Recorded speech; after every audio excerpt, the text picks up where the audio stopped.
начальника гражданской защиты. Кырсыктардын коркунучун азайтууга багытталган конференцияда аймактарда жүргүзүлүп жаткан иштер талкууланып, табигый кырсыктардын алдын алуу маселелери каралды. Иш-чара капыстан катталган табигый кырсыктарда адамдын жүрүм-турум эрежелеринин маалымдуулугун жогорулатууга жана окутууга багытталган. Себеби апааттарда адам өмүрүн сактоо алдыңкы орунда турат. Эске салсак, кырсыктардын тобокелдигин азайтуу күнүнө арналган конференция 2017 жылдан тарта өткөрүлөт. 5 октябрь 2008 жылы ошо Нурада чоң жер титирөө болуп, ошонун негизинде биз 75 жарановуздан айрылганбыз. Ошонун негизинен ошолордун элесин, ошолорду эстеп жүрүү, ошондон сырткары дагы ошо жана кырсыктардын кандай деңгээлде бүгүнкү күндө коркунучу бар экенин ошону белгилеш үчүн бүгүнкү күндө ошо жана 5 октябрды биз ошо кырсыктардын тобокелдиги күнү деп белгилеп, ошонун алкагында бир айлык кылып ошондой иш-чаралар жүргүзгөнбүз. Иш-чаралардын алкагында болсо ар кандай ошо кооптуу ошо кырсыктардын тематикасында ар кандай ачык эшиктер, андан сырткары ошо жанакы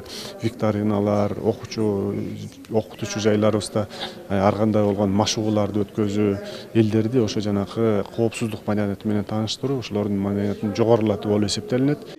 Иш-чара мамлекеттик кызматкерлердин жана башка адистердин кызматташуусуна өөлгө болуп, тажрыйба алмашууга да мүмкүнчүлүк түздү. Себеби конференцияга табигый кырсыктардын коркунучун азайтуу жаатындагы алдыңкы өкүлдөр, табигый апааттарды азайтуу жаатындагы жаңы ыкмаларды жана технологияларды талкуулашты. Жер көчкүлөрдүн жылышы боюнча изилдөөгө жардам бере турган атайын шаймандарды колдонобуз.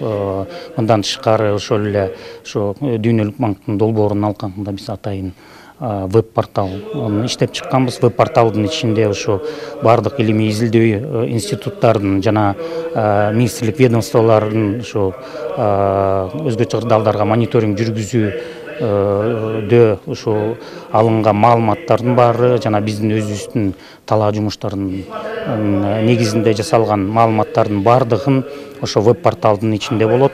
Өлкөдө кырсыктардын 80%дан ашууну Ош, Жалал-Абад жана Баткен облустарында орун алат. Эң көп катталган кырсык суу ташкыны, өрт, кар көчкү жана жер титирөө. Иш-чарага келген Сузак районунун акиминин айтымында Сузак эң кооптуу аймактардын катарында. Себеби кырсыктардын дээрлик көпчүлүгү бул чөлкөмдө кездешет.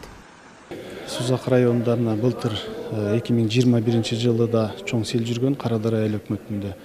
Быйыл 2022-4 майда дагы 3 айыл өкмөтүбүздө чоң сел жүрүп, ошол кесепеттерин жарандык коргоонун кызматы менен чогуу, өзгөчө кырдаалдар министрлиги менен ошол кесепеттерин жоюп, өкмөт тарабынан республикалык бюджеттен акча каражаттары бөлүнүп берилип, 45 үй бүлөгө 1 миллион сомдон бөлүнүп берилди да.